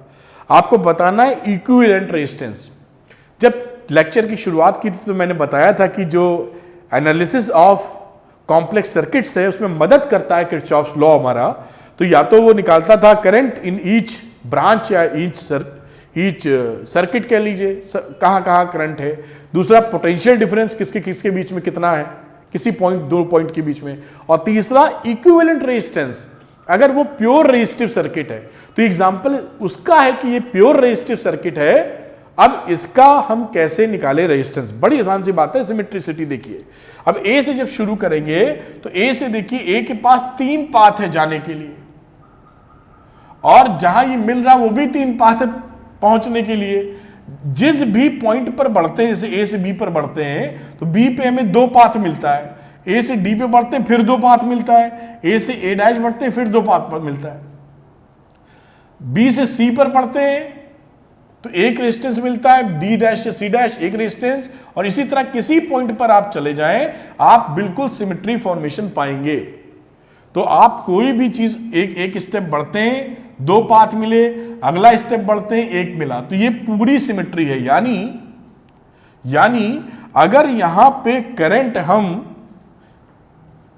यहां से निकलने वाली करंट को आई कह दें, या इस आई को न कहकर यही कहते हैं जिससे आसान हो जाए, इसको मैं बोल दूं क्या कि ये जो करंट यहां से जा रही है, यहां से जाने वाली जो करंट है उसको मैं आई ले लेता हूं, क्योंकि सिमेट्रिसिटी है पूरी। तो जो करंट इसमें जाएगी वही करंट इसमें जाएगी और वही करंट इसमें जाएगी, क्योंकि सबके साथ वही होने वाला है रेजिस्टेंसेस जो एक के साथ हो रहा है। ये आई बढ़ी, अभी इस आई जब बढ़ी और बी पर पहुंची तो इसके बाद फिर से सिमेट्रिक फॉर्मेशन हो गया। ये रेजिस्टेंस जो मिल रहे हैं जाने वाले वो दोनों तरफ से सेम है, और यही कहानी इसके साथ है। डी पहुंचने के बाद, डी जब पहुंचेगा तो उसके बाद दो दो रेजिस्टेंस मिल रहे हैं, तो ब्रेकिंग क्या होगी, आधी आधी, क्योंकि पूरी सिमेट्री आगे तक मिल रही है। इस ब्रांच में जाएगी I/2 करंट, इस ब्रांच में जाएगी I/2 करंट। इसी तरीके से I यहां गई है तो यहां ब्रांच जब डिवाइड होगी तो I/2, यहां पर जाएगी तो I/2, यहां से I पहुंची, यहां पर I/2, यहां पर I/2, ये I/2 करके आगे मूव कर गई। अब यहां पर देखिए, यहां पर भी तीनों से I गई है, तीनों I पहुंचनी है, क्योंकि ये I/2 यहां से देखिए I/2 यहां से आ गया, मिलके क्या पहुंची I, इसी तरह यहां पर I, इसी तरह यहां पर I, और ये कंप्लीट, क्योंकि I/2 यहां से पहुंचा है और एक I/2 यहां से पहुंचा है, ये दोनों करंट आपस में मिल जाएंगे, मिलके I बना देंगे, तो पहुंची भी 3I और चली भी 3I थी। इसमें जो करंट है, क्योंकि करंट यहां से चली है तो 3I इसने दी है, तो यहां पे करंट लिख देता हूं 3I, और यहां पे करंट कितनी आएगी, जितनी गई उतनी वापसी पकड़ेगी, तो 3I। ये हमारा सर्किट डायग्राम से कंप्लीट हो गया। सिमेट्रिसिटी की मदद लेके, अगर सिमेट्रिसिटी की मदद नहीं लेते तो इसमें काफी मेहनत करनी पड़ जाती। अब हमें R निकालना है, तो इसके लिए जो फाइंड इक्विवेलेंट रेजिस्टेंस A और C डैश के बीच में, अब हम लूप लेते हैं, और कौन सा लूप लेंगे बेटा, देखो हम लोग लूप पकड़ लेते हैं A, B, C, C dash, E और A। फिर से दिखाता हूं, A से चले, B पर आए, फिर C पर आए, फिर C डैश पर आए, और फिर E पर आए, और फिर वापस A पे आए, जिसमें कम से कम हमें अब रेजिस्टेंस मिले या झंझट कम से कम मिले।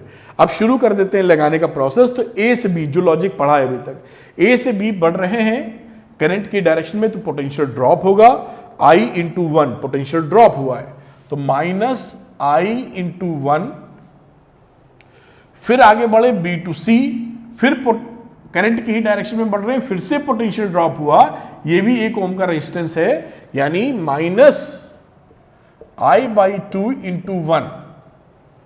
फिर हम C से बढ़े, यहां पे करंट I थी, 1 ओम का रेजिस्टेंस था, उसी डायरेक्शन में फिर से माइनस हो गया, -I/1। और फिर हम लोग इस वायर में आ गए और माइनस से प्लस की तरफ चले, यानी 10 वोल्ट गेन हो गया, माइनस से प्लस में, प्लस 10 वोल्ट चले, V लिख दीजिए चाहे तो, और ये वैल्यू हो गई 0, क्योंकि उसके बाद A पर पहुंच गए। अब इसको सॉल्व कर लो, ये रहा -I, ये रहा I/2, ये रहा I, और ये रहा 10 बराबर 0। तीनों को जोड़ मारा आपने तो 2.5 आ गया, मतलब 5/2 आ गया, यहां पर निकाले तो आप, तो आई जाएगा, इतना तो कर ही लेते हो, 5/2 आ गया कि I 2I, और आधा और जुड़ गया 2.5, यानी 5/2 + 10 बराबर 0। अब I की वैल्यू कितनी आ गई यहां पर, तो I चला गया उधर, 10 × 2/5, तो 20/5, यानी 4 एम्पियर की जो करंट है वो हमारी I निकल आई। तो 4 एम्पियर निकलने का मतलब क्या है कि हर जगह हमको I मालूम चल चुका है किसमें कितना I जा रहा है। तो बेटा 4 एम्पियर की करंट आ गई। अब 4 एम्पियर के लिए पूरे सर्किट की बात कर लेते हैं। ये जो क्यूब था इसका रेजिस्टेंस R इक्विवेलेंट लिख लेते हैं और V = IR लगा देते हैं। तो V कितना है, V है 10 वोल्ट, ये पूरा R इक्विवेलेंट, मतलब इस सर्किट को कैसे समझ लीजिए, कुछ ऐसे समझ लीजिए, ये R रहा, ये रहा आपका 10 वोल्ट कनेक्शन, बात खत्म। अब ये जो थी ये R इक्विवेलेंट है, ये पूरा क्यूब है, 10 वोल्ट बैटरी, और कितनी करंट निकाले हो, यहां से 3I करंट गई है और 3I वापस भी आई है, ये करंट बन गया। तो V = IR लगा दो, तो V कितना है 10 वोल्ट, I कितना है 3I, तो 3 × और I की वैल्यू कितनी आई थी 4 एम्पियर, तो I × 4 एम्पियर × R इक्विवेलेंट, तो R इक्विवेलेंट की वैल्यू कितनी आ गई 10/12, यानी 5/6 ओम, ये आंसर आ गया। बस इस तरीके से आप इस सवाल को बना सकते हैं। तो उम्मीद करते हैं कि जो पूरा आपका सेशन है किरचॉफ्स लॉ का, मैंने छोटी छोटी बारीकियां एक नए डायमेंशन को देखते हुए, जहां पे आप तीनों बातें जो किरचॉफ्स लॉ का फायदा है, सारे में ब्रांचेस में करंट निकाल पाए, पोटेंशियल डिफरेंस किन्हीं दो पॉइंट्स के बीच में कभी भी कैसे भी निकाल पाए, और उसके साथ साथ आप प्योर रेजिस्टेंस भी निकाल पाए।